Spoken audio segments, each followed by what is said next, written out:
আসসালামু আলাইকুম গায়েস। মৌলভীবাজার জেলা বড়লেখা থানা ছোটলেখা চা বাগান বীর মুক্তিযোদ্ধা মকবুল হোসেন উনি মারা গিয়েছেন। তো বড়লেখা থানা পুলিশ ওনাকে রাষ্ট্রীয় সম্মান জানাবেন, আপনারা দেখুন।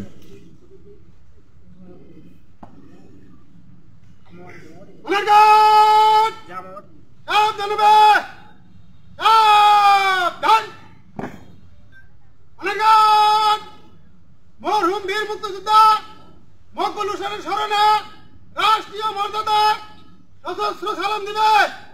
সশস্ত্র সালাম।